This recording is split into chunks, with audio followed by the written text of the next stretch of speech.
Assalamualaikum and good morning to all. My name is Muhammad Afidin, and on behalf of the Faculty of Human Ecology, University of Malaysia, I would like to welcome all of you to the faculty's intellectual discourse, which is an ongoing discussion and sharing session by scholars from Malaysia and also abroad about the current issues happening around the world. It is our privilege to have you here with us today. This morning, I'm happy to welcoming a very special speaker, Professor Dr. Yoshiko Somaya from Sarah Christopher University, who will give a lecture entitled Grandparenthood in Super Age Society in Japan. Without further ado, allow me to hand over to our moderator for today, Dr. Camelia Sitimaya, Dr. Muhammad Ghazali, to further introduce the speaker and the discussions to all of us, to all us. Over to you, Dr. Camelia. Thank you. Assalamualaikum and good morning. So my name is Camelia, and on behalf of the Faculty of Human Ecology, again I would like to welcome all of you to this intellectual discourse, and it is our privilege to have all of you with us today. So we are honored, very honored to have with us today Professor Dr. Yoshiko Somaya from the Sarah Christopher University, Japan. Professor Dr. Yoshiko was, as we know, conferred the Doctor of Philosophy in the year 1980 from the Greenmore College in Pennsylvania, USA, and she was appointed to a full professorship in April 1992. She has written extensively and distinguished publications among them are a comparative study on supporting elderly parents in Asian cities, social welfare measures for the elderly people in Australia, and family now, elderly and families. Currently, Professor Dr. Yoshiko is the Director of Health and Medicine Paradigm Shift Consortium, HMPSE. So now we will begin with the discourse, after which there will be a discussion session followed by a question and answer session at the end. And yes, please join me in giving a warm welcome to Professor Dr. Yoshiko Somaya.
Longevity is highest last 30 years, but Hong Kong Hong Kong elderly women became the eldest last few years, but it is a question. Hong Kong is a country or not, okay? But they have very low technology. Total population in Japan is much bigger than Malaysia. In Japan, we think Japan is a small country, but actually, as a whole, we have more than 100 million population. Compared to the United States and China and India, we are small population, but compared to the country in Europe, we are much bigger than European countries. However, the whole population started to decrease for several years. Among the 126 million total population, then the over 65 years old people have 33.5 million. Okay? This is not over 60, over 65. Then it's composed of more than 28%. It means almost 1/3 of our total population is elderly. I'm one of them. It is. The estimated population over 65 years old will increase to 35.3 in 2040. It will increase slightly. Among them,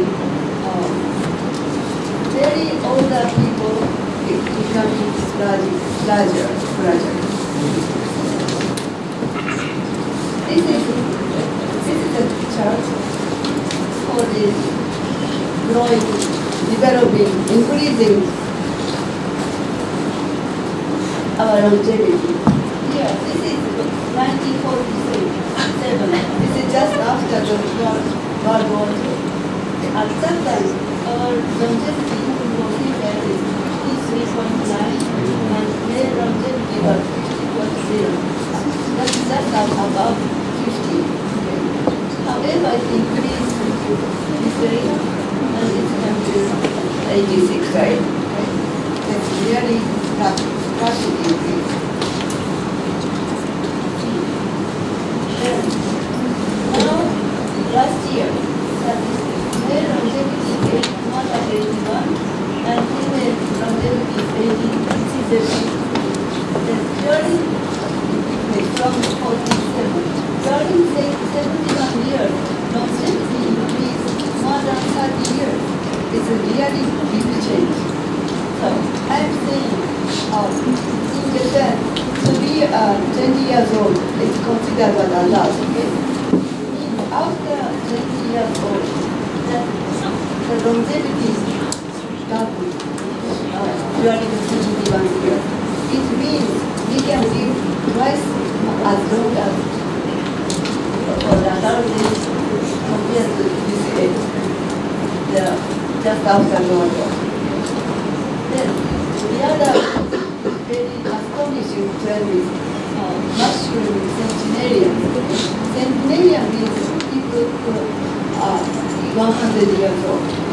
In 1975, we had only 548 centenarians, but it increased like this way. And in 2018, it became almost 70,000. It will continue drastically to 2030. That will be close to 300,000, and 2050 it will be close to 700,000. So this is a very big change. So now we have to think about 100 years of life.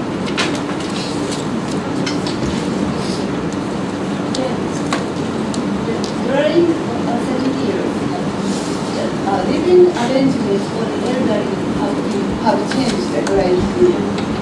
Living among elderly is increased rapidly, and the three generation family household decreased a lot.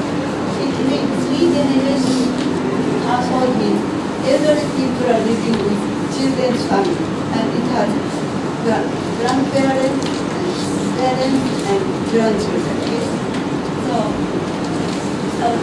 more than 50 years ago, living with elderly people, the 3 generation family is quite common, but not common anymore. So living with 3 generations decreased since in 1980s, from 70% to decrease to 12%. This is a big change during 40 years.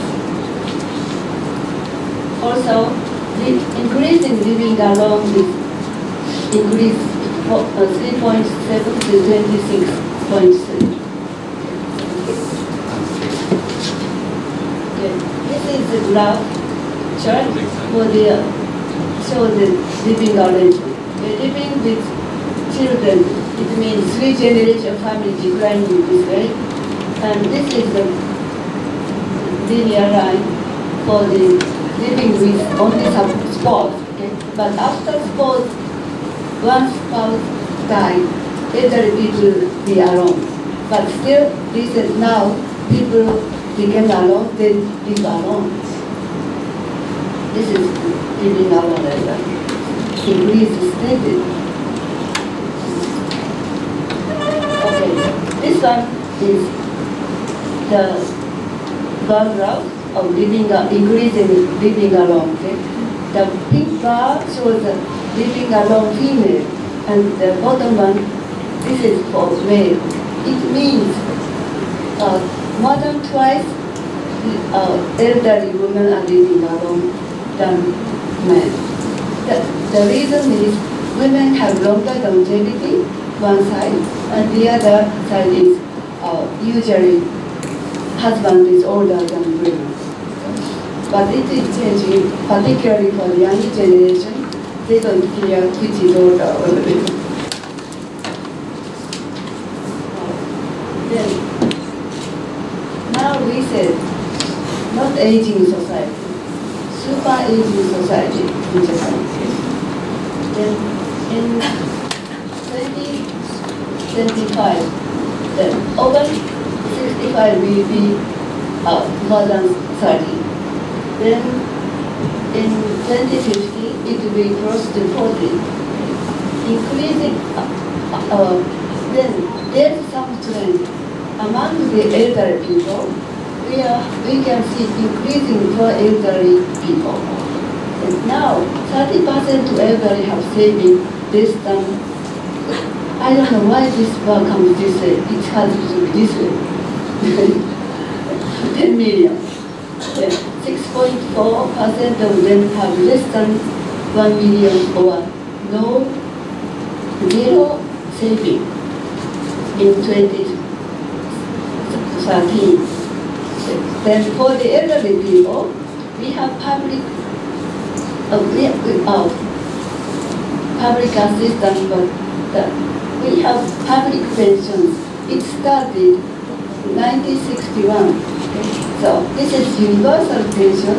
It covers every Japanese people, but we have to pay premium every month. Okay?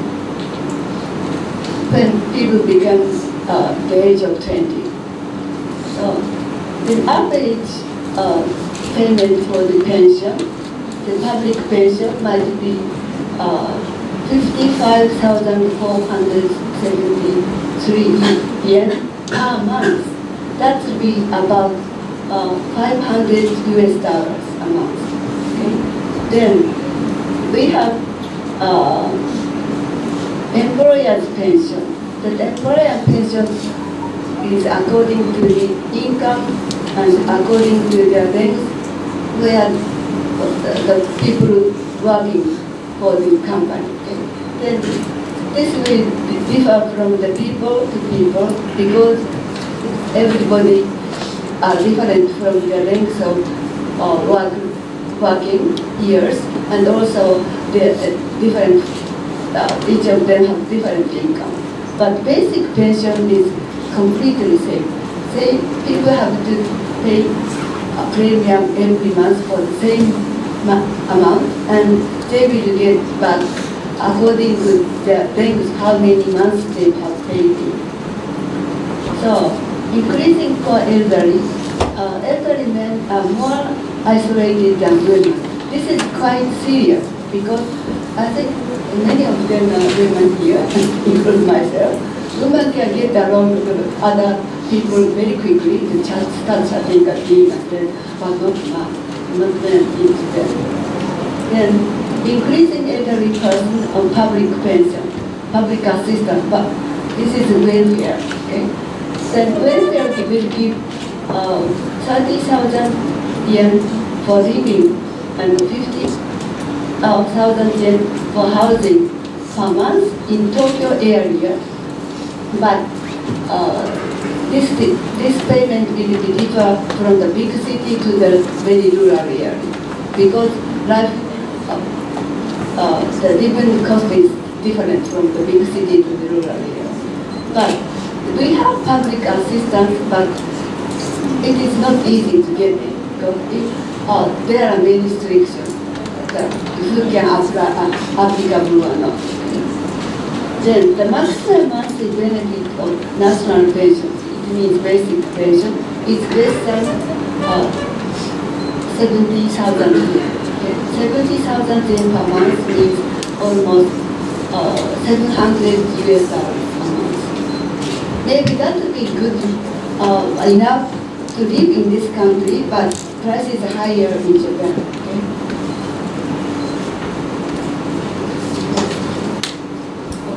This one. This is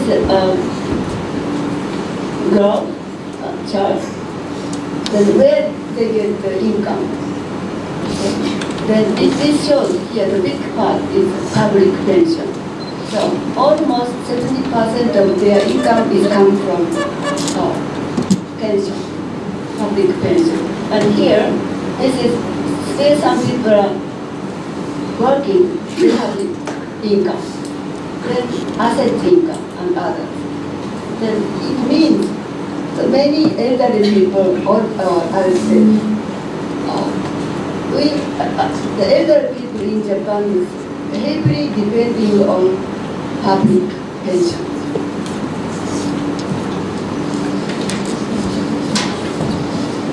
Here,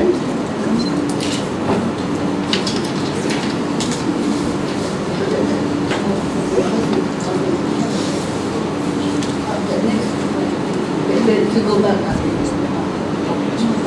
Okay. This shows this is total asset savings in Japan. Okay? Then over 60 years old people own almost 70% of total Japanese savings asset. Then this is for 50. So it means elderly people are better off than the younger people. This shows clearly. Okay? This is below 30 years old, from 30 to 39, and this is 40s and 50s, and 60s and 70s. Okay? When they are young, they have raising children, having a family, they have to pay for housing loan, education. They can have, I'm sure they can have good income compared to the elderly people, but they don't have enough savings. Okay? But so they are putting in saving, and the highest saving is in the generation of 60s. But it will decrease afterwards because they start spending. Okay? Let's go. Next. No, this. Yeah. No, I explained it. Next one. This one. Okay. This shows how Japanese elderly still would like to work. Okay? These are OECD countries. Okay? Then This bar is 2030, and this one is 2003. That's 10 years difference. Okay? Each country have more people, elderly people to working. However, Japanese elderly are always willing to work. I think there's a tendency, even they have enough money, they want to keep working because it's good for our health or good for have some extra income. Okay, thank you. Next. Oh, this is same chart, but this is more update. 2007 and 2017.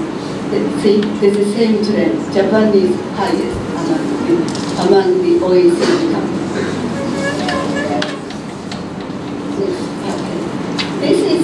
This shows the relations between the elderly and the children and grandchildren.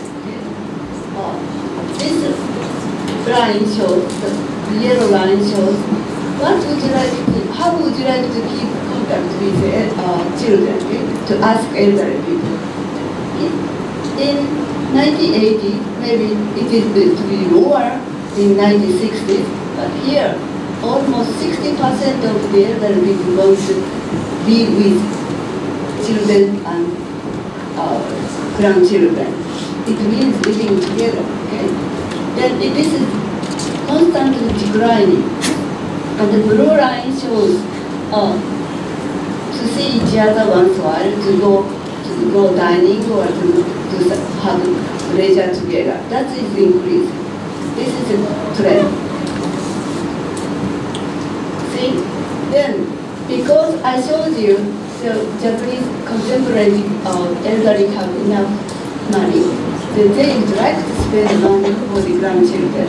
So this shows the biggest bar. How much do you spend for money for the children for the age of 50s and 60s? Then this is the biggest.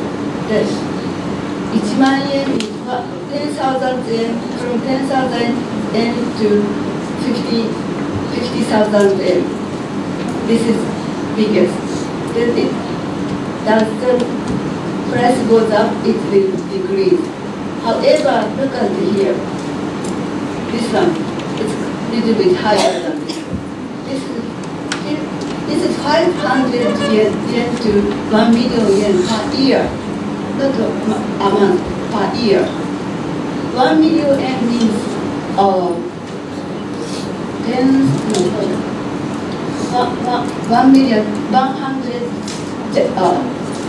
let's see, I'm going to compute. This is 5,000 and 10,000 US dollars. Okay? That's quite a lot.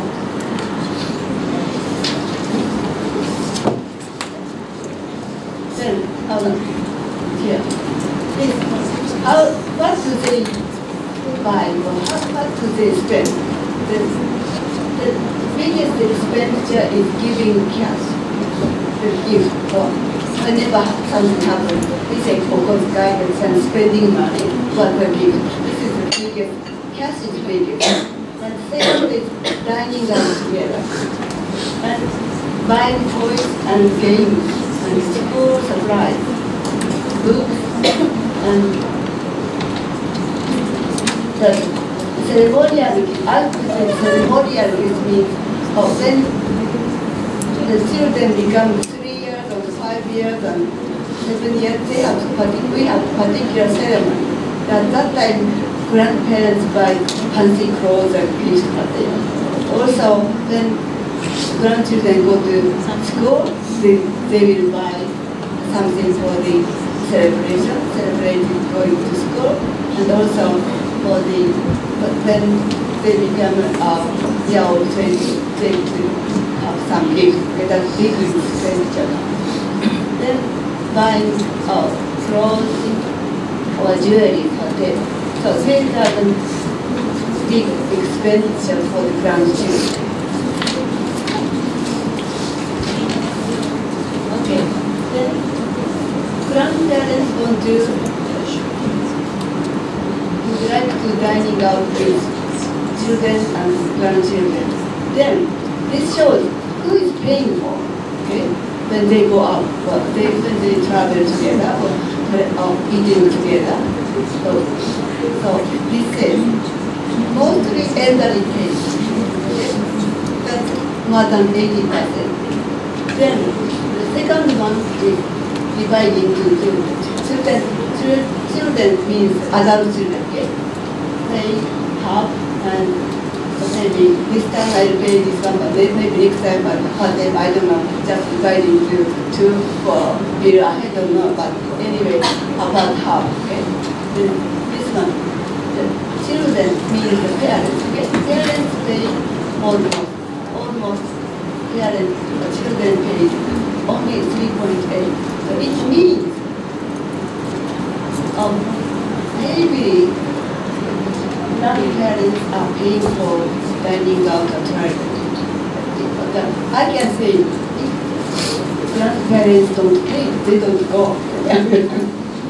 That's my feeling.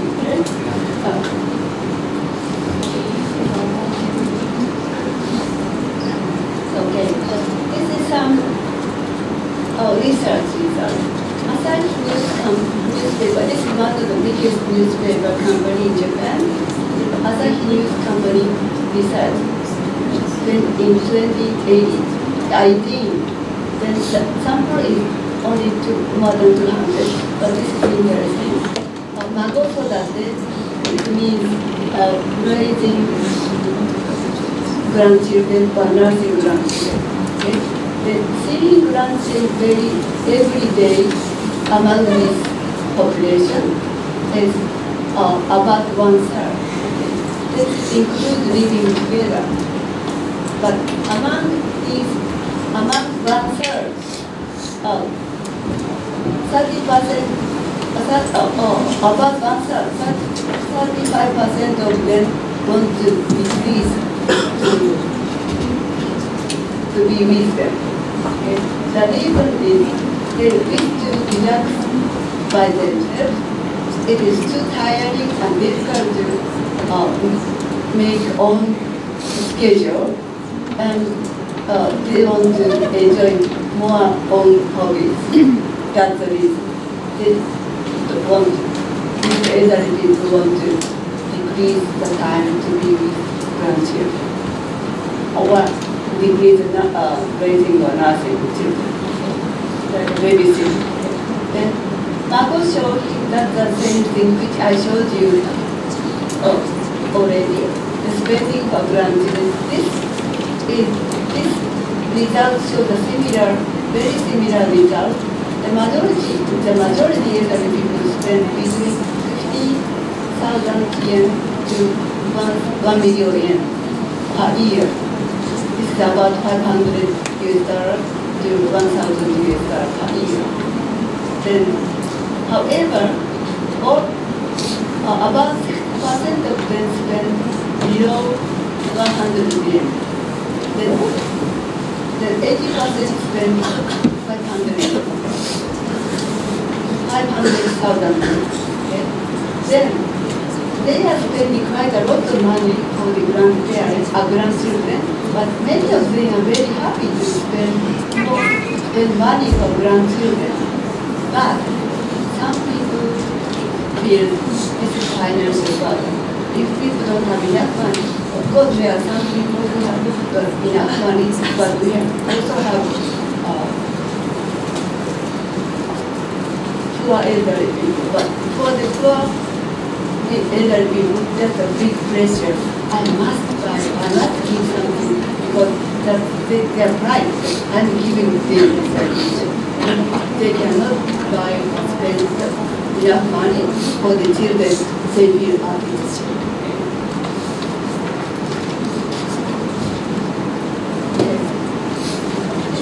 Also that is Mago Banare.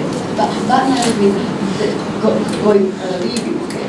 Away from grandparents, okay? that as the grandchildren grow older, they will be away from grandparents. Okay?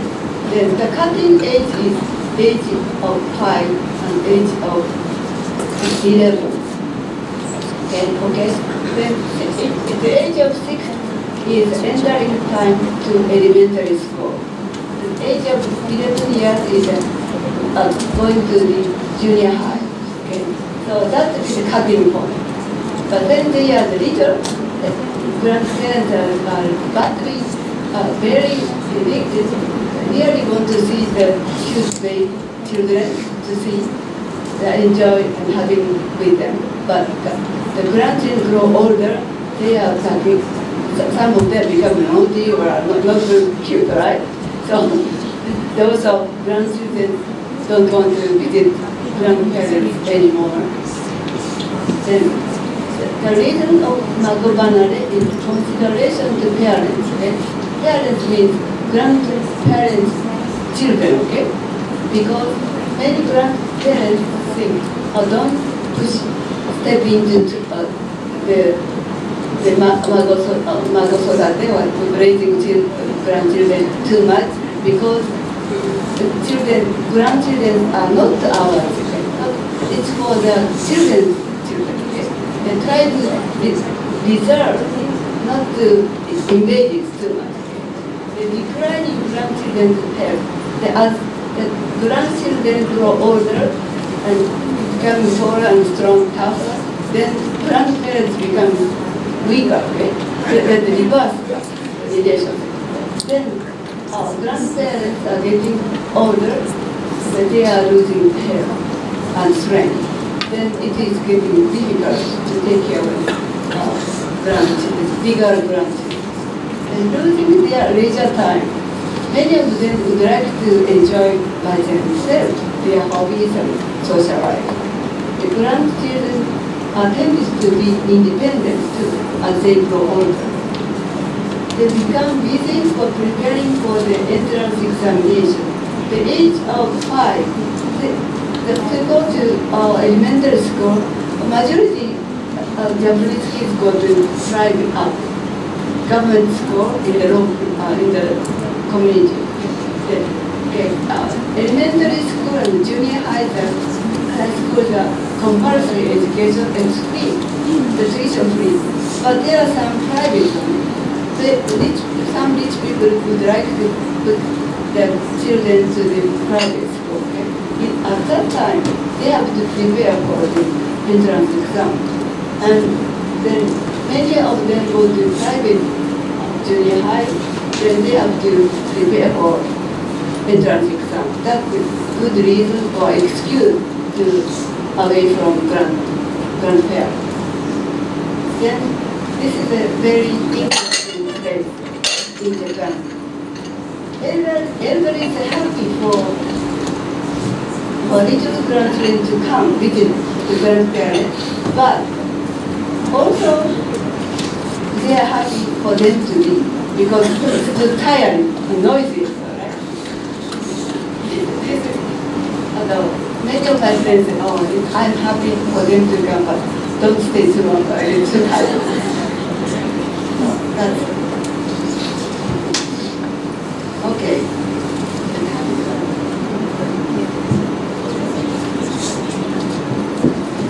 Then, how our relationship with grandparents and grandchildren are changed?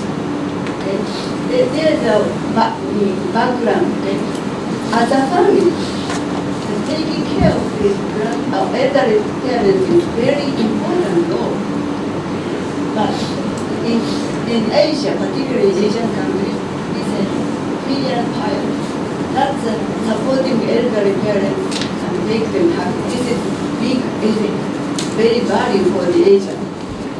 For the filial piety, there are 3 aspects to support.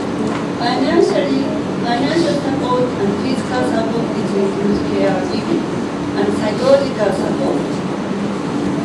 In 1970s, Soichi Nasu, who are one of the prominent social gerontologists in early stage in gerontology in Japan, he said promoting the cohabitation with children's families. Who needs them? These three needs. Okay? Because in those days,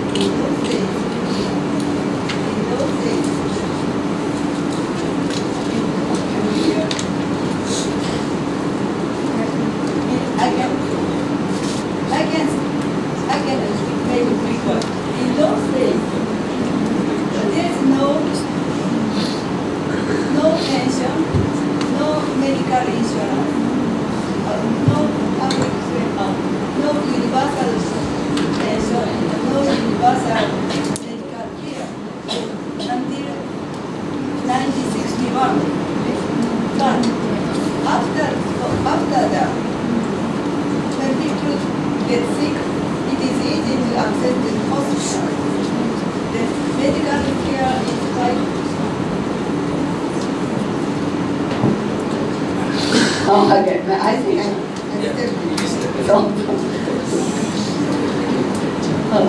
but now it's medical, universal medical care, and I think this country is okay. Universal medical care and universal pension cover their physical care and also meet financial needs. Then in the 2000, after the new civil laws are enacted after the World War II, the family assets are even divided into children. Until then, only child, usually the eldest son, succeeded family assets as a whole. Then not other children. Then however, after the end of World War II, then children can get evenly, but all children have an equal responsibility for elderly parents, financially, physically, and psychologically. Then, in these days, elderly people have higher housing ownership and substantial pensions and substantial savings, and as a medical cost, they are in good health and having the public health care insurance and long-term care insurance. So psychologically, they enjoy leisure and social lives, which is to keep independent lives and not to be dependent on children.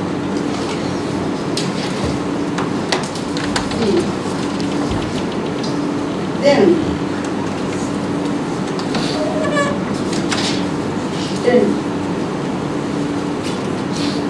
after the medical care, after the universal medical care and universal pension started, then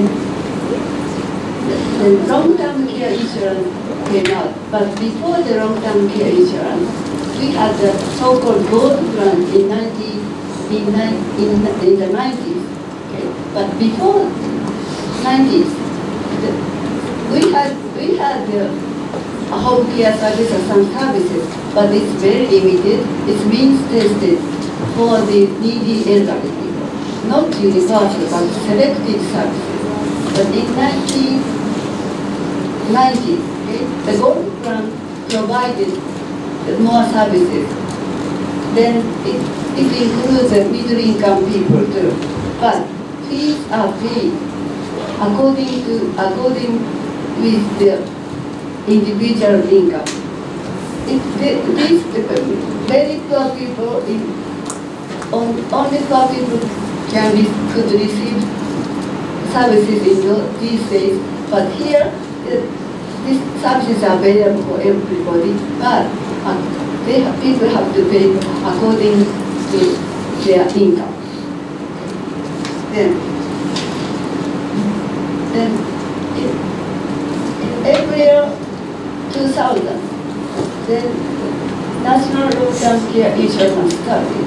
It covers over 65 years and over who need care service according to assessment. Okay, so this is universal. Okay, then regardless of income, people can receive long-term care service, depends on their needs. Then this is the mandatory insurance by municipal government. The year over 40 years old people have to contribute monthly premium based on income. Monthly premium is deducted from our salary or pension. This is very severe, okay? Then when people use long-term care services, this is flat fee, and regardless of their income, people pay for 10% of service fee. Then gradually it increased to 20% who have enough income over a person who have 3.5 million yen a year, or a couple, and the 2.8 million for one person, and for the couple for 3.5 million.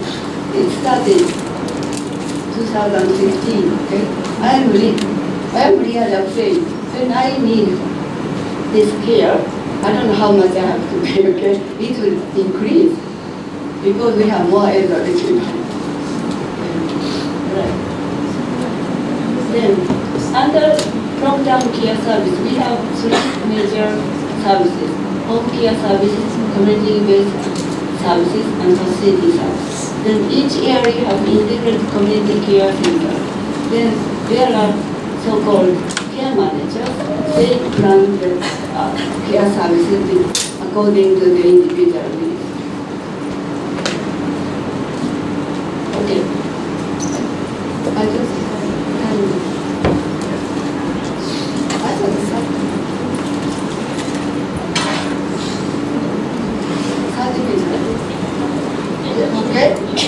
Okay.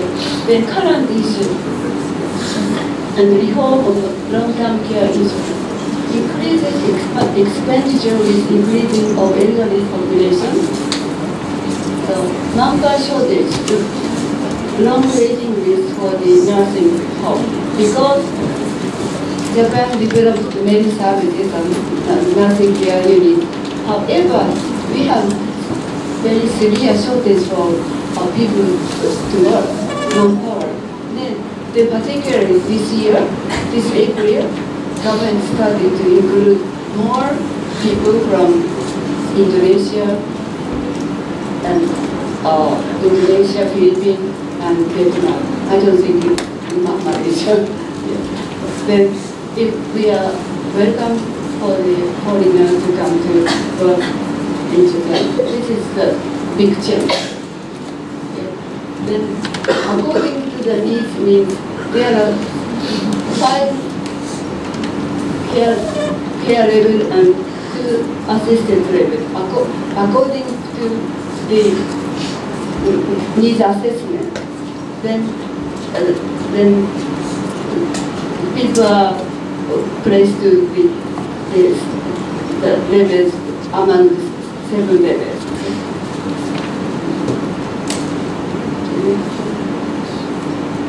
Then 37% are part-time contract workers, and significant difference from the permanent workers and benefits. It means now people are, because Japanese economy is slowing down, not like Malaysia.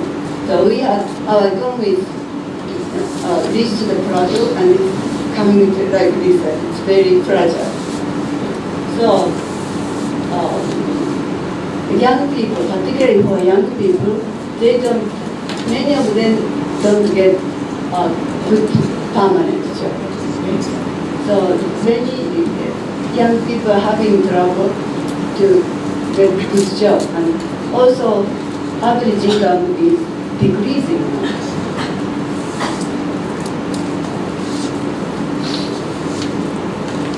Then it means when their generation became elderly, I don't think they can save enough saving what the baby boomers need. Increasingly burden elderly people prefer to live alone and not to live with children.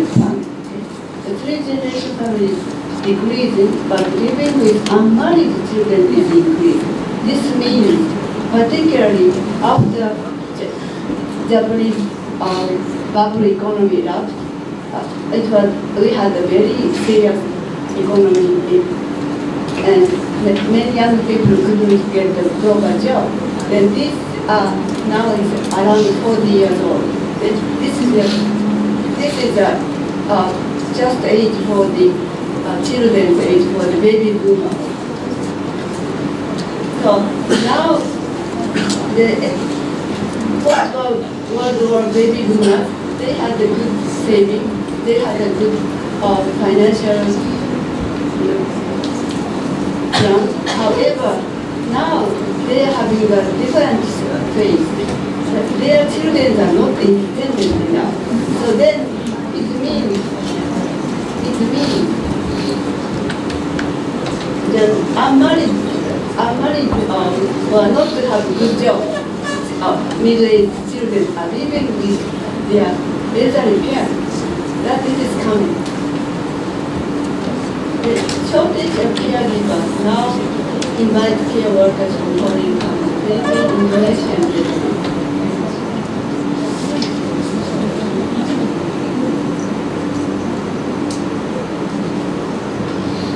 The way of caring for manpower shortage, the prolonged mandatory retirement.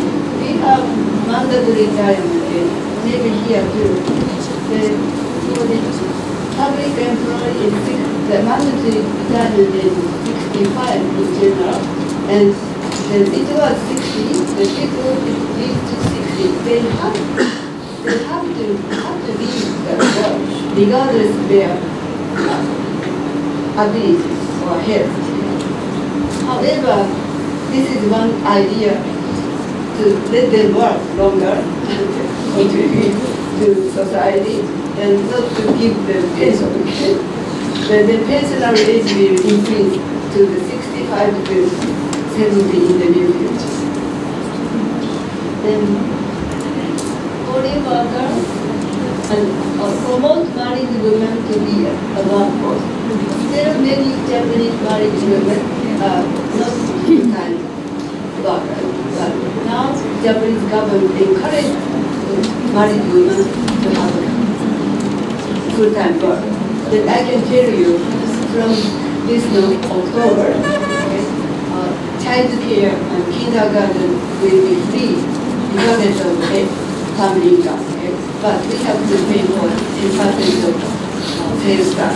This is combination of tax and welfare. But that encourages young couples to have more babies. But I don't know how that is. Maybe not. One is enough.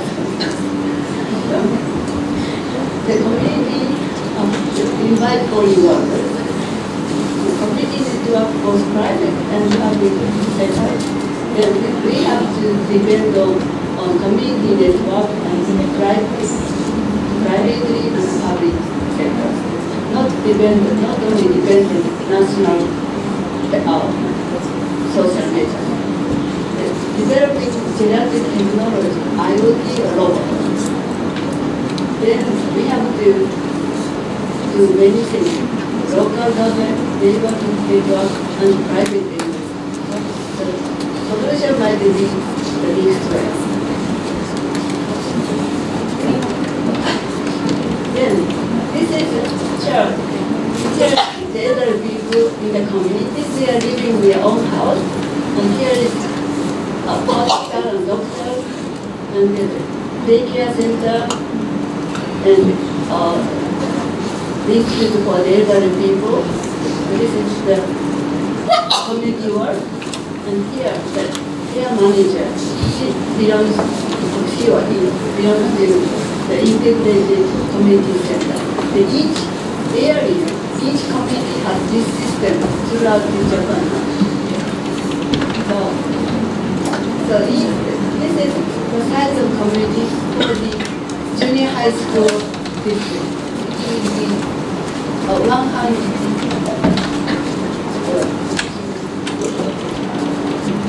100, according to the 100,000 million population has to have one system. This is the one basic concept. But in the rural area, that will be shorter. But in the big community, like where I sit, where I am, we have 4 like this community, 4 integrated community sectors. Yeah. Okay. For the living alone elderly people, we try to set up monitoring elderly people, whether they are okay or not.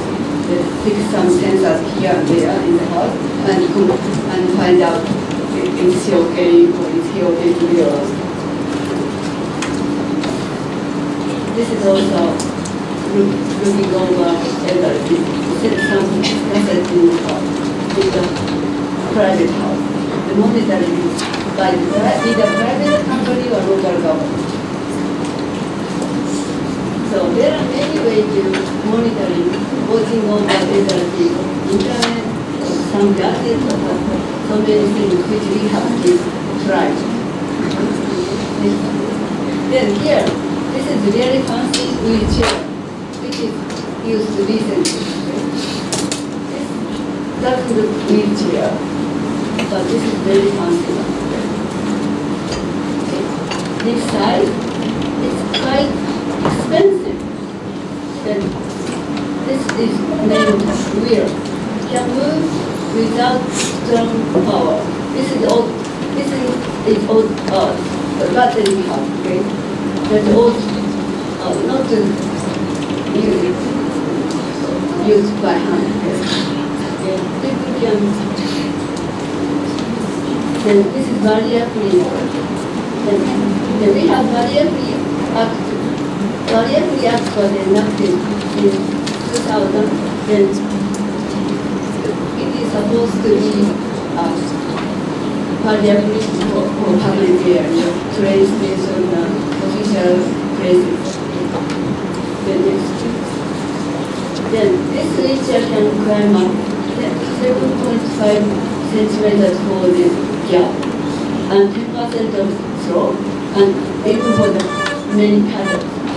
They can turn around very small areas. Then this is quite expensive. This is cost this much. Okay? Then we can afford it. Okay? Then, however, under long-term care insurance, they can rent. Okay? Then is monthly rent is for 45,000 yen.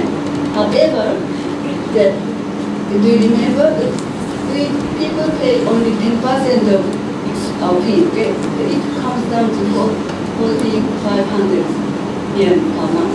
Then I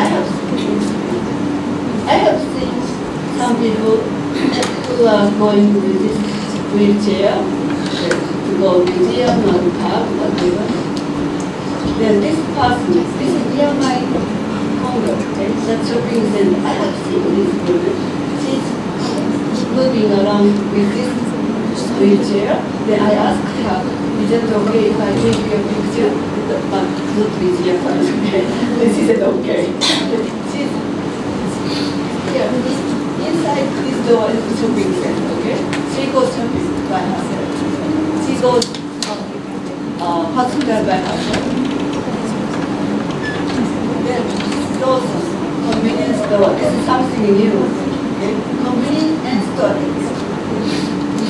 Inside the convenience store, we have consultation for the care manager.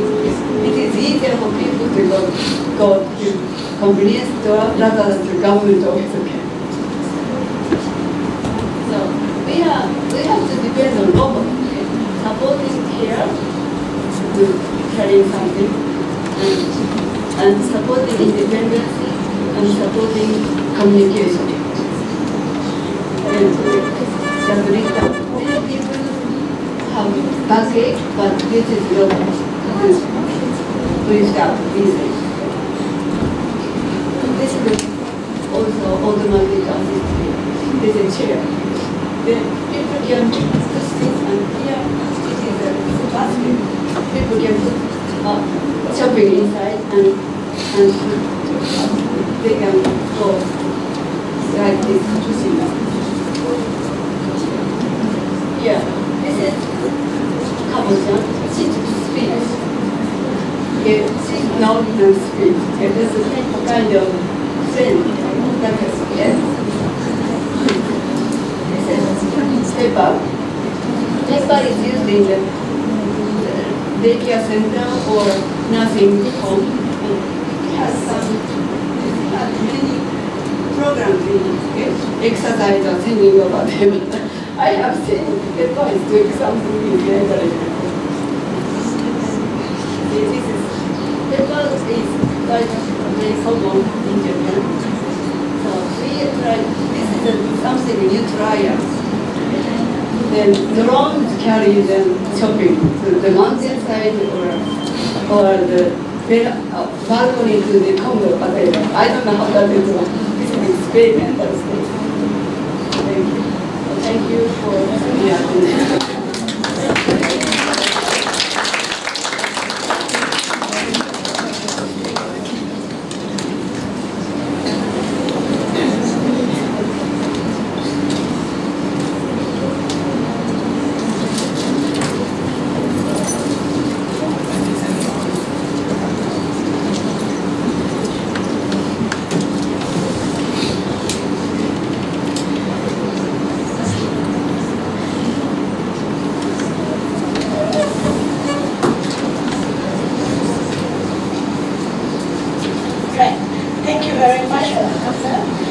Sharing your views on such a relevant topic today. I believe an aging society is not only a concern in Japan, but I believe it's also a growing concern in Malaysia as well. So I'm sure all of us here have much to think about regarding the issues that you have mentioned. So thank you very much for sharing, Professor. Now, we should start on our discussion panel session. So I would like to introduce to you our two panelists today.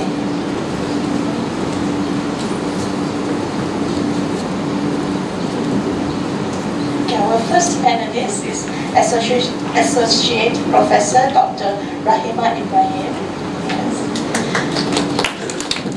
Dr. Rahima holds a PhD and Masters from the Queensland University of Technology, and her expertise is in the social support in elderly services. She is also the head of Department of Human Development and Family Studies from the Faculty of Human Ecology, University of Malaysia, and her research interest includes IT in human service, elderly citizen service, elderly care. And our second panelist on my left here is Associate Professor Dr. Siti Aisha Hassan. She holds a PhD and Master's degrees from the International Islamic University Malaysia in Guidances and Counseling. So she lectures in the Department of Counseling, in the Department of Counselor Education and Counseling Psychology of the Faculty of Educational Studies, UPN. With her area of specialization in family counseling, yes, and research area includes marital, couple and family counseling, cyber-sex intervention, and so forth. And she is the founder and the director of Puasanya Berhad, which is dedicated to conduct trainings to educate licensed counselors on systematic theories and practices to help clients to achieve optimal changes and sustainable development. So we have two distinguished panelists here with us today, including Professor Dr. Yoshiko. So I would like to invite members of the floor. If you'd like to share your views or ask any questions to our esteemed speaker today and our panelists. Yes. Any questions?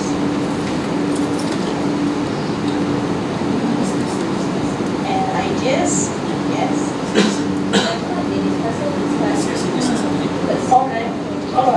Yes. So maybe we'll start with Associate Professor Dr.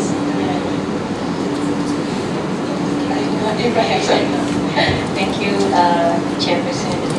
Assalamualaikum warahmatullahi wabarakatuh, and a very good morning to everyone. I'm here as a discussant to what Prof. Subeya has said earlier in regards to the role of grandparents in super aged society in Japan. So what we have seen from her presentation is that the demographic changes, as profound as it seems, has changed the intergenerational relationship in the family. So you are looking at the trends that people are living longer and older persons are also getting older. And while there is a decrease in multi-generational co-residence, we also seeing trends in the increase of elderly living alone. So more and more older Japanese are living alone. And another significant trend is that the children who are already adult children, middle-aged children, are coming back to live with their parents. So that is an interesting trend that can be observed from her presentation. And we also see that older cohort have more disposable income because they are raised in a different cohort of older person will have different characteristics due to their life experiences and what other opportunities that come in their life. So the older cohort now has more disposable income because the public pension has matured. The younger cohort, on the other hand, live in a time of many financial issues. So they are becoming more thrift. Yeah? So they try to save a lot. They don't live beyond their means. So they are used to live on a tight budget, yeah? Compared to the baby boom generation. And interestingly, older Japanese also kept working to sustain their living or earn extra income.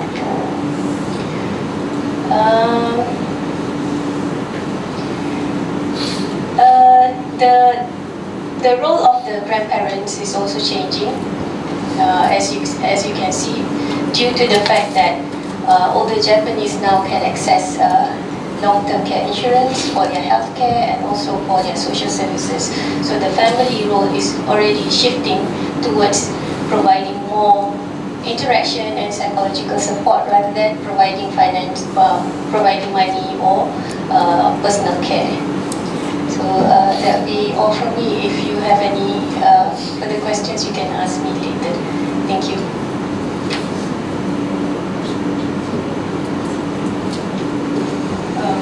Maybe I can add what she has summarized what Prof has mentioned. I think a few things that were not mentioned what Prof has stated, that more females elderly living alone as compared to male. Male has a tendency to die earlier, and also they have a tendency to remarry as compared to female elderly. That's the point that might not be discussed. And then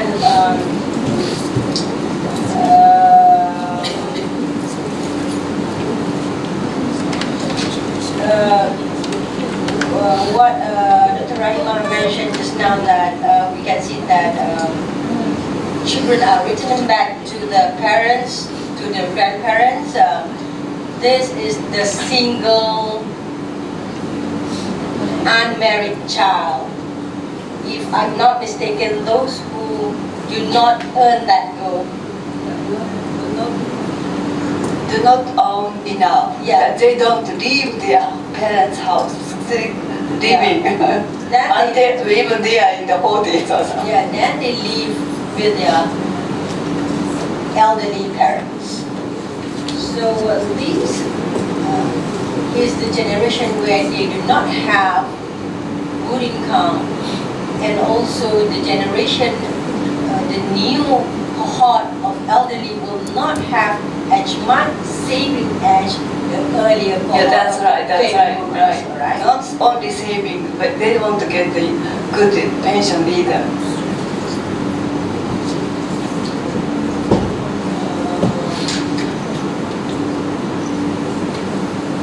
Now, what Dr. Rahima did not mention just now about the shortage of manpower, whereby the increasing working or mandatory retiring age will be increased to 65 because of that government have to pay, or the pension will be paid later. They have to work more to earn money.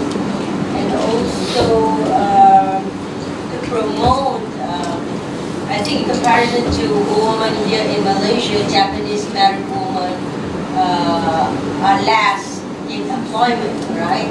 So the government of Japan would like to increase more married women to be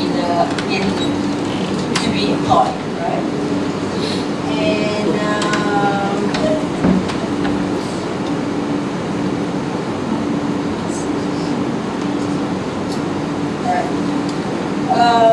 in terms of support, filial piety, that what may help as children, what we can help our elderly parents, that we know that our elderly parents will need physical, financial, and also psychological support. So the two main concepts in filial piety is that you support them not in a manner that they feel is a burden to you. A filial piety children will help their parents and make them feel happy. You show that it is your pleasure to support your parents, not as a burden to support your parents, which is very challenging, the concept of filial piety. And if elderly parents do not have children who are fighting enough, so perhaps the robot can help them. Right. I think that's all for me. Just one more. In Malaysia, it was reported that there are more grandparents.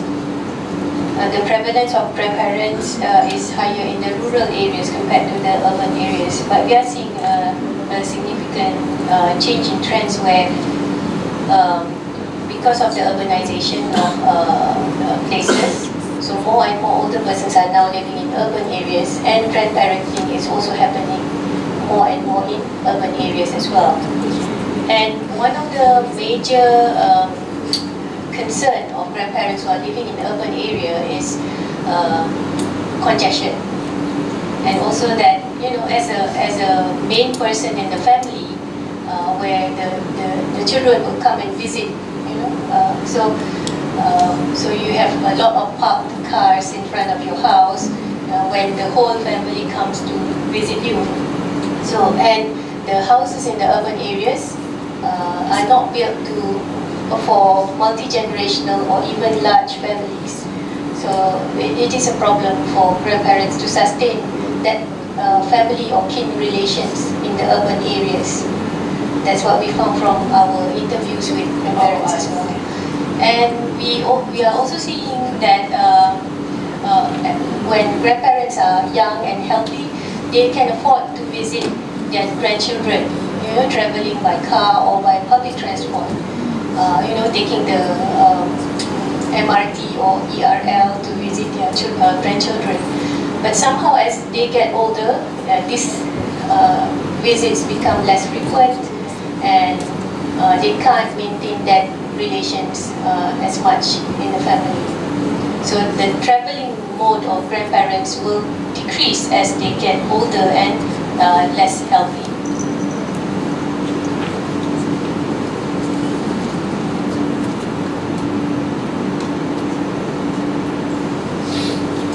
Thank you very much to our panelists for their thoughts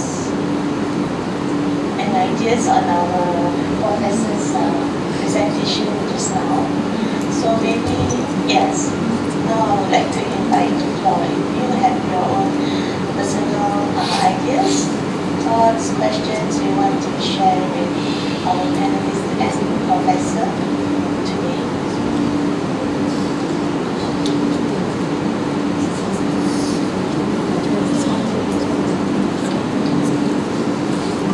Maybe our panelists would like to answer. Thank you. I think we have some grandparents from the audience as well. You can share your experience as a grandparent, because in reality, a grandparent is not necessarily an older person. In Malaysia, the youngest age of grandparents is 41. 41. So that's a middle age. Yeah, it ranges from 41 to 90 plus years. Yeah, right. Yeah. So it is a social role attached to a person because you are married and you have a children that has already had children on their own. So it's a social status rather than something that you can only achieve through your age. So as a grandparent, a lot of things that can be done. Yeah, because in reality, grandparents do not have any rights. They are, even though they are second degree relatives, a grandparent hardly has any legal rights or recognition. You know, when the parent or the second generation in that family has passed away, or in a jail, or incarcerated, or away for some reason, so the grandparents will take over the role of parents, and that is in some ways very beneficial for young children because it is a buffer to stressful life events. And however, in our current situation or in our current policy context, the role of grandparents are not recognized in policy. So whatever grandparents are doing for the family or for the young grandchildren, it is not even recognized in policies. In Asia, grandmothers generally functions as daily care providers. So it is somewhat expected in the Asian culture that grandmothers will provide some childcare or taking care of the grandchildren. In Western countries, grandparents remain in contact and are involved in their grandchildren's lives. Can you think of, some of the more interesting things is that in Asia, the lineage or the sex of the parents, there is a preference towards sons. In certain countries, especially in Vietnam, but for Malaysia and Thailand, it's bilateral, so there's not so much preferences in terms of the sons or daughters' lineage. Can I stop you for a while? In terms of the grandparent rights and responsibility, I want to say something on that. In Malaysia, I do not know if you talk about the civil law or policy, but for Muslims families where the family matters is under the Sharia court, the Sharia law, whereby it is very clear the grandparents has a very, very significant role, whereby especially when the father passed away, automatically you can see if you want to get married girls, if your father passed away, the person that you want to seek for your approval of matrimonial ceremony is your grandfather. How important it is. And if your father passed away, grandparents has a certain amount of wealth is be given to your grandparents. So they have the rights and responsibility. I mean, they have the rights to have to take the wealth of their children, meaning, and then also they have the responsibility to shoulder should anything happen to their children. Meaning that if your father passed away, your grandparent will be taken care of by law in Sharia court. He is responsible to take care of you, and at the same time, if your parents have some kind of wealth, he will also own that wealth, which is guardian rights and responsibility. He gets the wealth, and also he gets the responsibility of to take care of it. This is very clear. Is stated in Sharia law. That's very clear.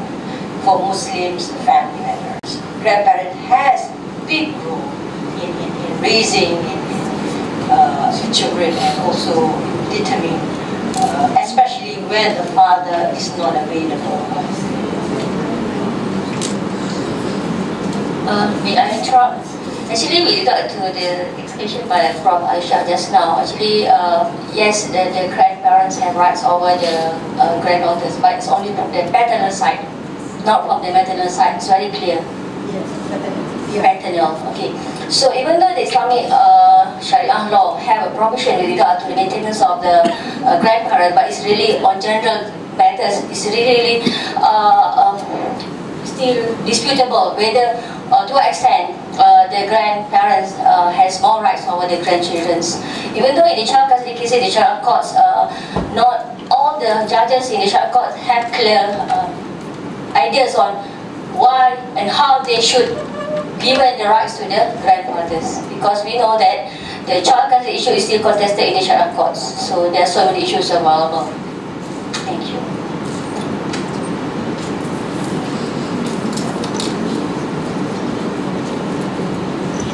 Any more questions? Hi, I would like to say something about the maternal things. Morning, everyone. Yeah, it's easy to say that the maternal side will be responsible, but in actual fact, the mother side. So how do we demand from the maternal side to actually contribute monetarily when we do not have the push to actually see it? It sounds a bit selfish if I actually ask the paternal side for support. You understand?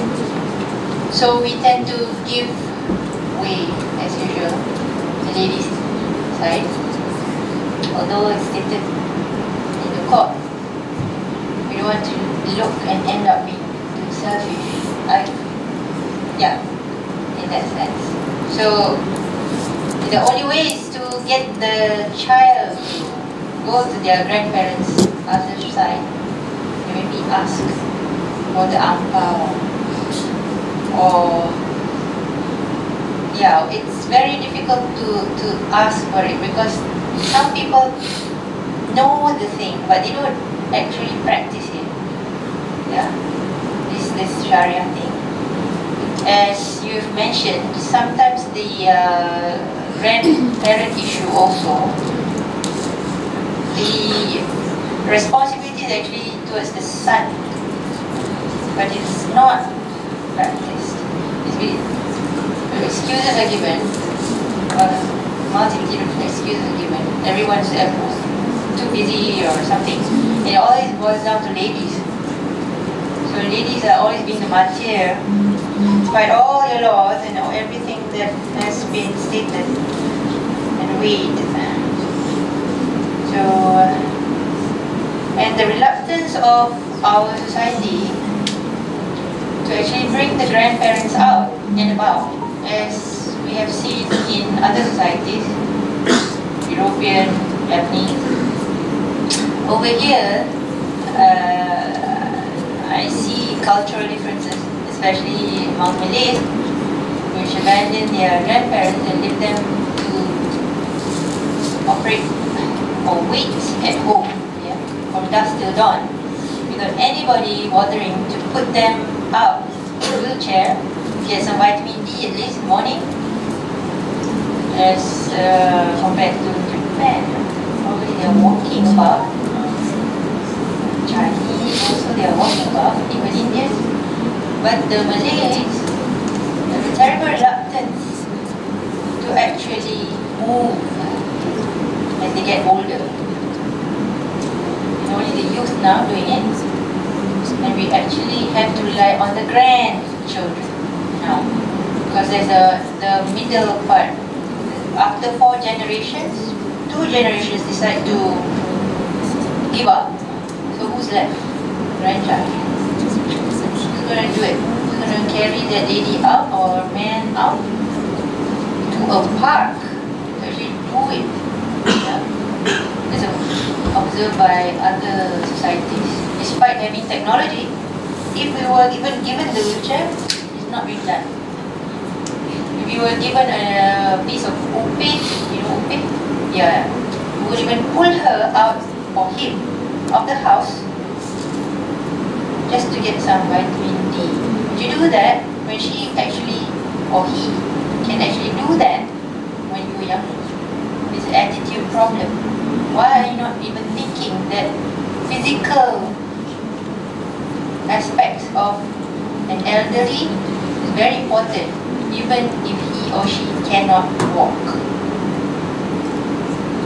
Why speak but not practice? So it starts with the person who actually want to become active first, and then you can pull out your grandparent. Because I see everybody giving up, except for the young. So there was a lot of things I said. Hope you guys can learn. Yeah, thanks.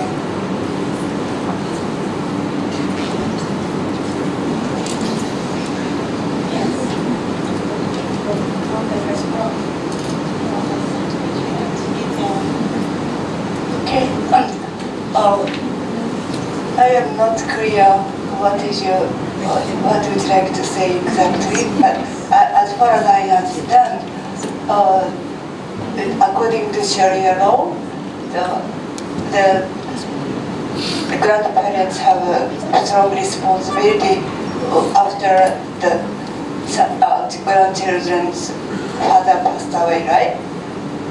I think similar things we had similar things because until the new civil law enacted in 1946, only the eldest son, I showed you before, okay, succeeded to family asset, okay, not others, okay.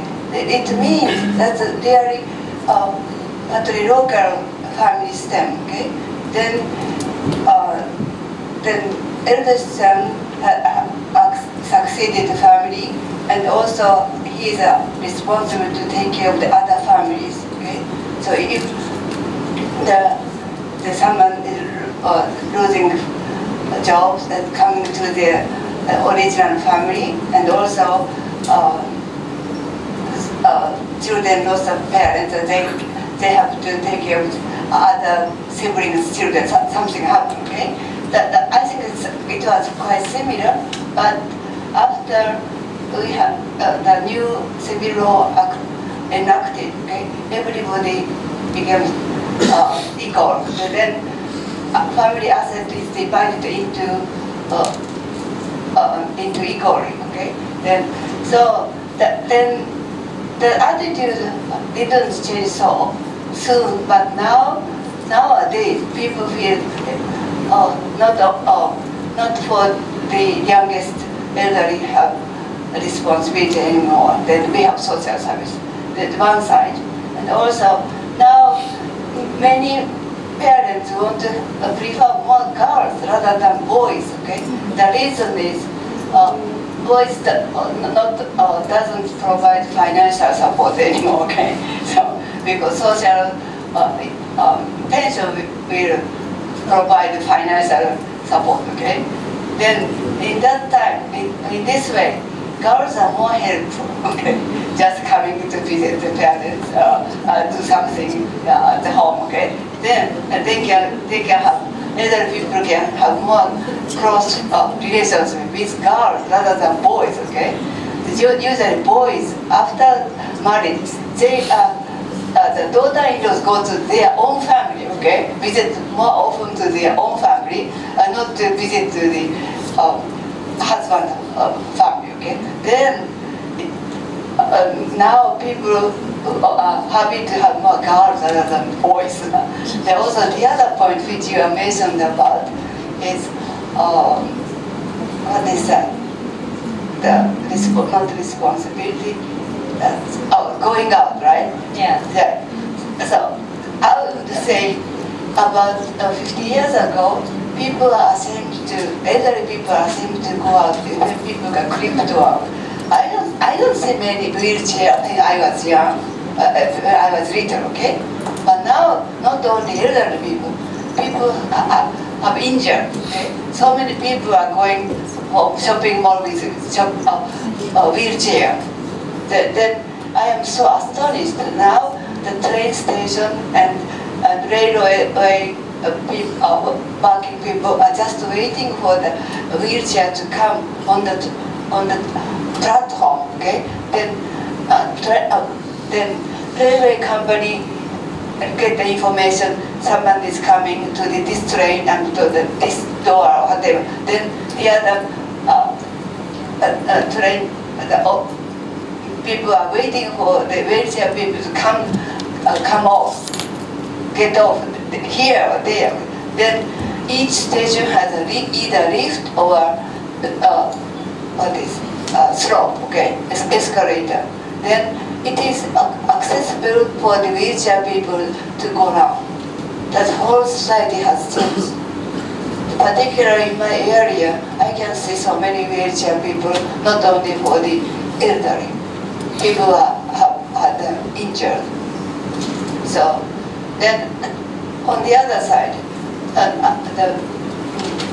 the people are more kindly enough to help the wheelchair people now. Then people think, oh, I may be one in the future.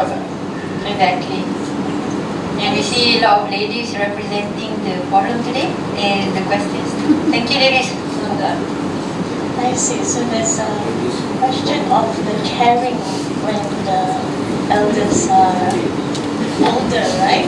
And by Professor's presentation just now, more elders are moving in with their single unmarried children.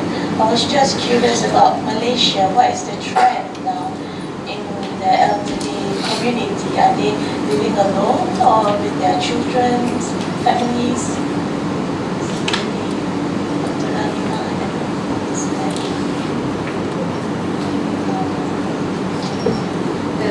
In Malaysia, co-residence is still very high. We are almost 70%, and older persons living alone is less than 10%. So we are still living in a multi-generational household, but in terms of whether is there any similarity between the trends in Japan and in Malaysia, I'm not quite sure about whether unmarried people remain in the homes of their parents or not. So basically we are still co-resident, majority still opt for co-residence in Malaysia, but of course the dynamics inside the family is changing as well. Can I comment on that? Because we have a cultural discrepancy here. Since your interest is in nursing homes and all that, I find that most in our community, sorry about Japan, I'm not sure, in our community, that the concept of the responsibility causes them to cohabit, and there is also the importance of those who are capable to be sent to the nursing homes, to be able to socialize with those who are the same age. And the activities there, using hands-on, for example, crafts, will enhance their brains. And it does not take much of us in the family to actually have to structure a curriculum for them. As say your cousins have to come over and talk to the elderly, on several aspects of their lives, whereas in that nursing home, because we have this concept of I don't know what you call it. It's seen as a bit of a taboo, but if you view it as a scientific thing, it's actually good. It's like sending your toddler into those activity centers that you spend so much money trying to make them full citizens and everything. As compared to, why not, your grandparent? Yeah, and the curriculum, they play with the same things that a toddler plays to enhance the brain. It's not like a sentence, death sentence for them. It's like they are going to a uni, back to a uni, relearn. They can learn language again. You can teach them English. Why not? Fire the neuron. I mean, not like tidak bertanggung jawab. Yeah, they haven't thought of it. It's too fast. I'll comment on what she mentioned just now about perhaps a Malaysian would rethink of sending your elderly parents to a nursing home. And we used to say that, especially among the Muslims, is some kind of sin, is a very sinful.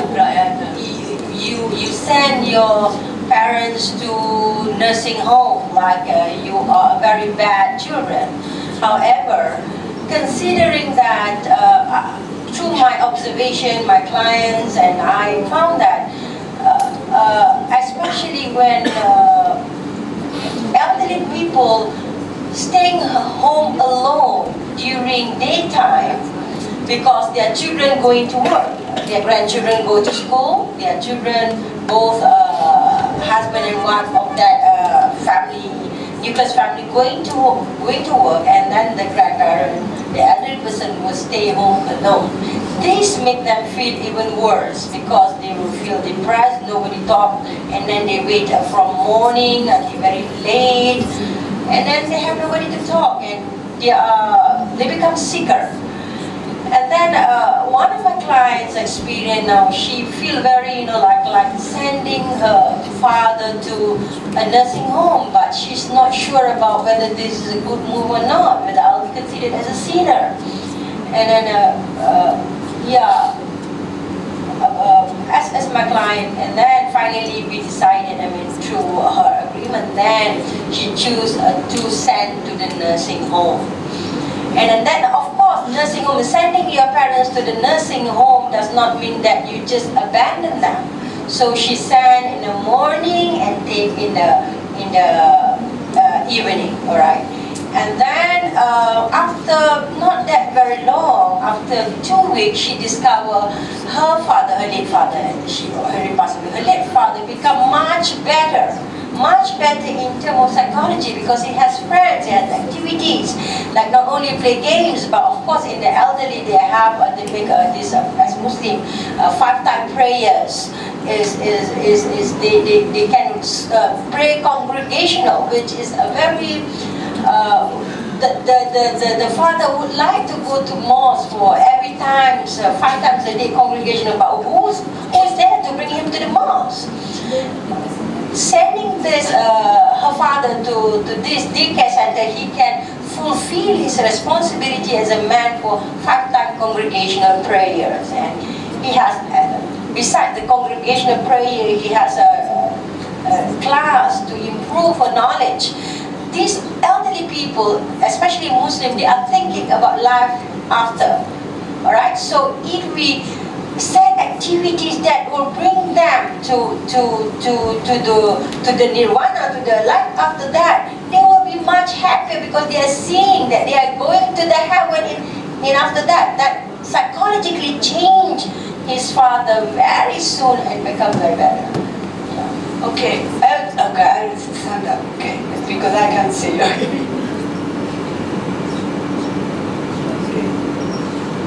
Well, I would like to comment your opinion because I would like to explain how Japanese society has changed, okay, last 70 years, okay. When I was a children, okay, it was disgrace to send elderly people to the, thank you. To nursing home, but in those days, nursing home facility to nursing was very bad, dark, and stiff, and doesn't provide good food. Okay? However, recently, the nursing home is wonderful, and staff are very well trained, and they provide good food, better than family. In the family, maybe we have to give leftover tomorrow, okay? But they never do that.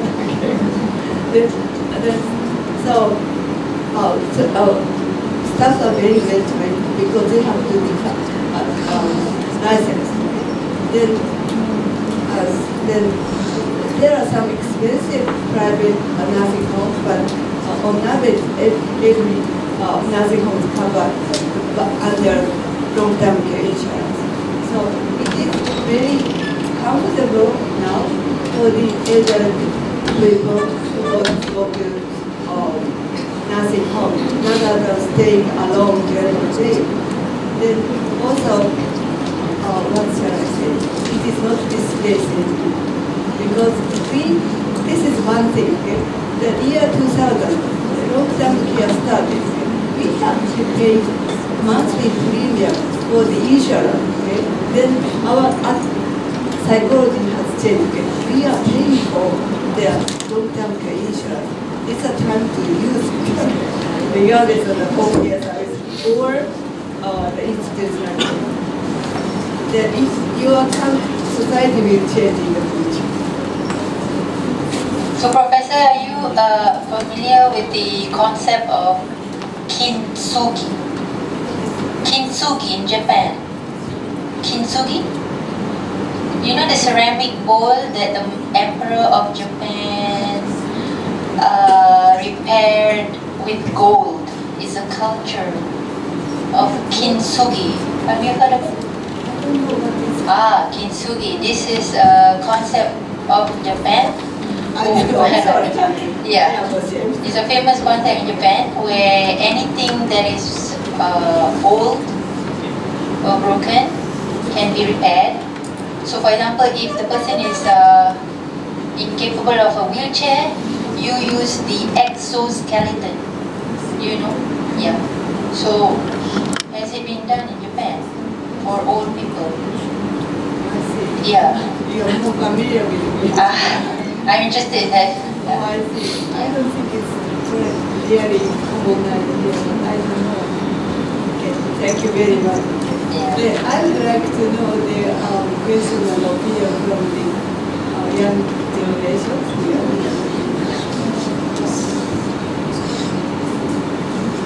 I don't think people don't think about old age at this moment, but if the parents will get older, or maybe your grandparents are around, sometimes you will be the elder, okay? In the long run. So hopefully we can see Montessori or little caliph, elderly caliph, or kintsugi nursing home, doctor. I don't know. Do you know that? I can Google. I found the term. I know about the the concept. It's repairing broken ceramics. Yeah. I know. Kintsugi, I guess. Sorry, I cannot pronounce it. So food is good, right? To make it more pretty, right? Yeah. Emperor. Okay. In regards to the senior care centers, we have several options currently in our community.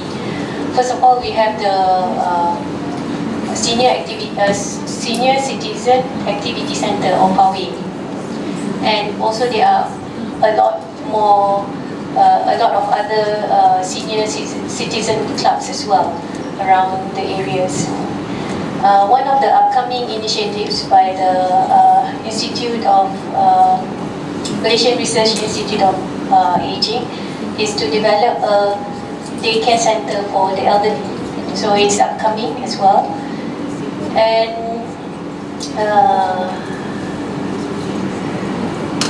most of these services, I mean, of course, it's something that the family can do for the older persons. But as you know, the increasing trends of dual career families, and now that the children are not home most of the times due to not only just schools but extracurricular activities and tuitions and dancing and singing, violin, things like that.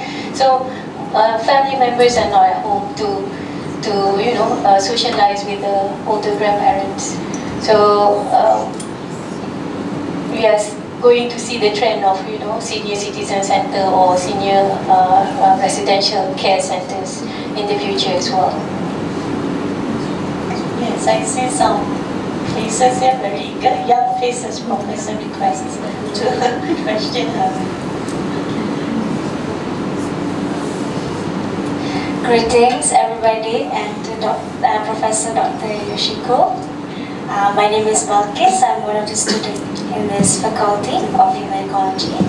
So, based on the slides that you've shown us, it seems like in Japan, it is surging the number of old people there, meaning like it's increased more than 30 years of longevity. So my question is, what are the causes of longevity in Japan? Maybe is it because of the new lifestyle there in terms of healthier diet, or maybe because of highly advanced medical technologies? Thank you. Okay, that's the whole question, okay? So we don't know the exact reason, okay? But there are many reasons combined together, okay? Medical care, everybody is covered by universal medical care, okay? There's no need to worry about it's too expensive to go to the doctor, okay? Then as you know, traditional Japanese diet food, it's very healthy compared to the McDonald's or Kentucky Fried Chicken, right, in the United States. Then also, every school and companies, they are obligated to give the annual medical health check. So then this is quite different from even for the UK or United States, okay? So we know how I am, okay? I know I go to doctor to check up every year, okay? Then as long as we are employed by the university or company, people have to go through medical checking up every year, okay? Company provide, okay? Then for the housewife, okay, community health care will provide medical checkup, okay? So then this is important to find something wrong in early stage, okay? Not to be found in the end of the disease, okay? That's one thing.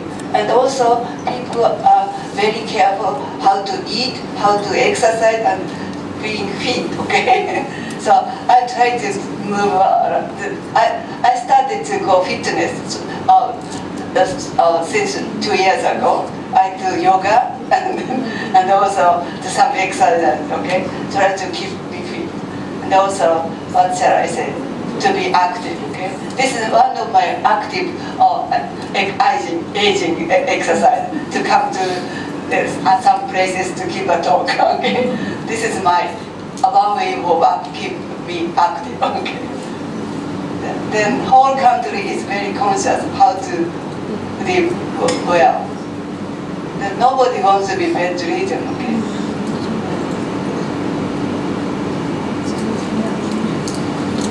Yes, thank you. Any more questions? Yeah. Thank you very much to the Professor Sumaya and all the panelists. I'm a grandmother of 5 young grandchildren. I'm a retiree, and I came here with a friend because we would like to hear what is grandparenting, the super aged society is all about. are very interested in the issues of grandparenting vis-a-vis childcare, because in Malaysia, a greater proportion of children are being looked after by their family members, and I assume, and also I remember from my past experience in my working life, most of them are also grandparents. But when we talk of grandparenting in Malaysia, I think we have to look at the different profiles, because there are grandparents who are urban, rural, those are educated, uneducated, so they have different lifestyles as well as obligations. But one thing is common, and I think also in Japan and many Asian countries, the caregiving more or less are being put on the shoulders of grandparents, whether they could accept it or not. So I would like to pose a question to Professor and also maybe Dr. Rahima. Has there been researches and studies on the psychological effects of grandparenting upon the grandparents themselves, and what are the issues that they face, and what are your recommendations both in Japan as well as our current researchers? Thank you. Well,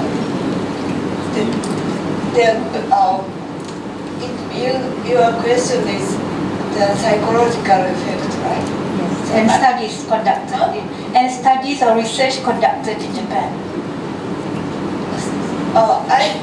I'm not really familiar with many research on the grandparents.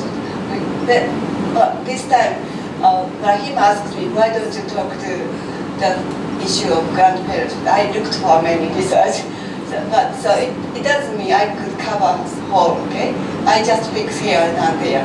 But through my experience, okay. People are very happy to have grandchildren, okay? They are really cute, okay?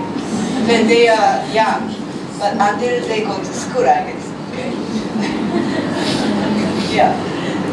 Then they are very happy. I have no children. Of course, I have no grandchildren, but I'm very happy to see my brother's grandchildren, okay? I'm so happy to see them. But I cannot see them so often.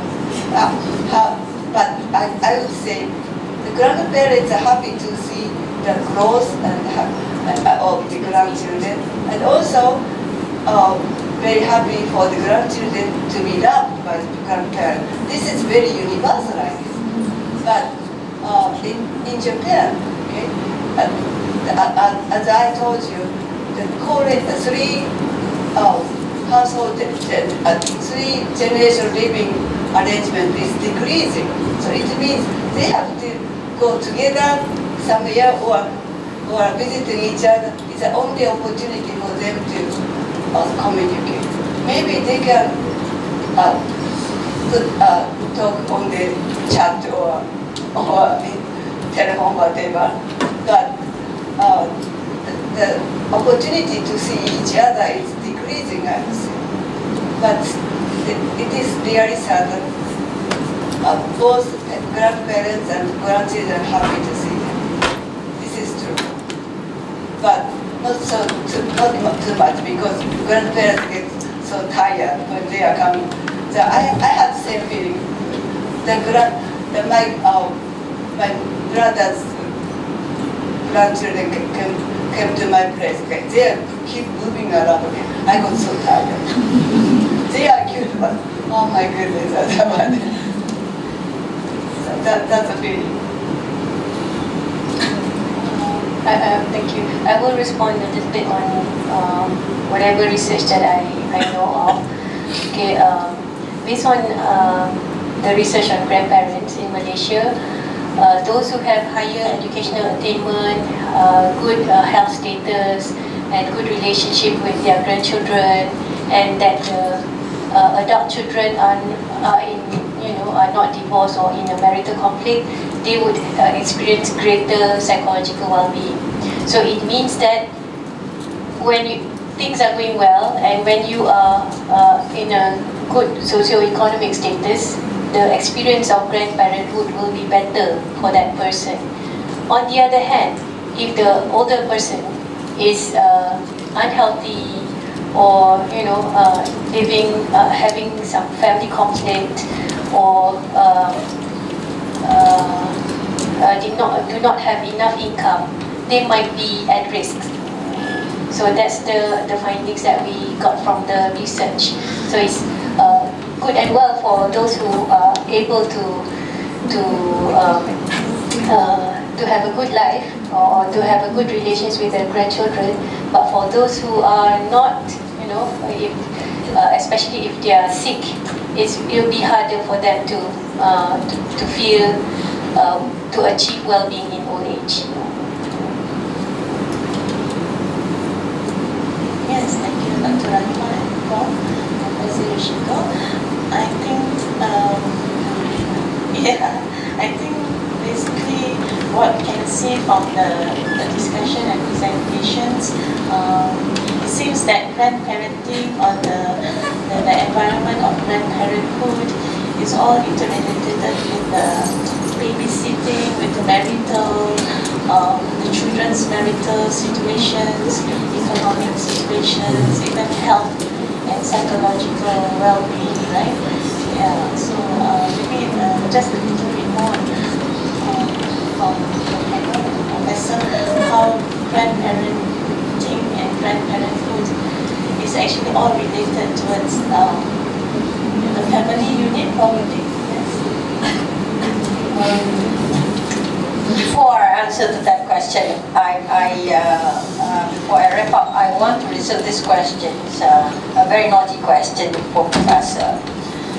Actually, is that good to live long and make the country an old age people, or we die earlier? This is really a question in Japan. Okay, now people say the risk of a long life. Okay? Now there is a famous book is issued, 100 years of age, 100 years of age. Okay? This is very sensational. Then many people, how can I live that long? How can we support financially? Okay? Then people are very afraid of very long life.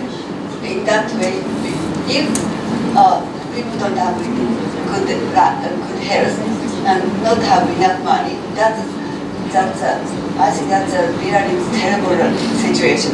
But look at your Prime Minister, 93 years old, okay? So I think he's happy, right? And many people are happy to have a Prime Minister again, right?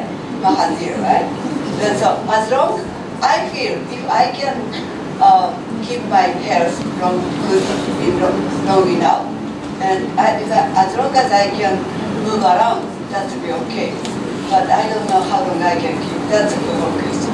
But nobody wants to be bedridden and the tube or air. Then it's better to die. So I would wrap up with that, live long and be healthy rather than become sick. If you're sick, even if you're young, it is a burden. The point is to just be healthy and happy, right? You can live long and be healthy, and you can live short and be very burdensome. And to the family, coming from family counseling, I would say that grandparenthood is something, I have too many children, but I've yet to have grandchildren. I think something that I'm looking forward for that. At the very same time, as I noted from Prof, mentioned that today's grandparent, especially, if I were to reflect on myself, I would say that I would not involve that much in my children's family matters, meaning that I would honor my children and my daughter-in-laws to raise their children in the way that they want their children to live. However, of course, I am as a grandparent, I would have some values that I would want them to carry on as a grandparents, and so these values, the positive values, the Islamic values that I hold, I expect them to uphold them, because this is what I as a personal believe in that. And as a family counselors, I think that will hold the same thing as well.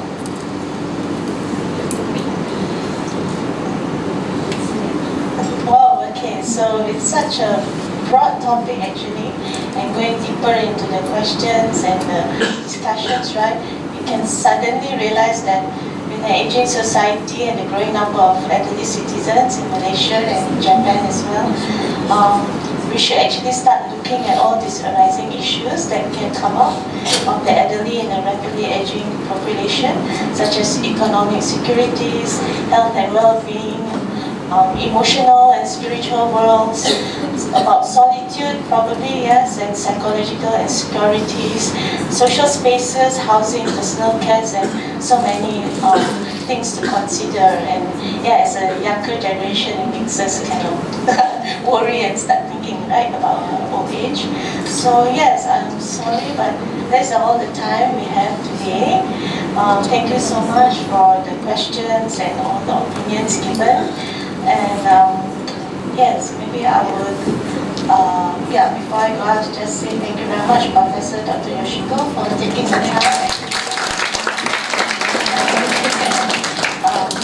She's been very busy and she's come here to share her thoughts with us today, so thank you very much. And thank you to all the audience for coming and participating in this intellectual discourse. I hope you found this morning's presentation very informative and very useful. Yes, thank you.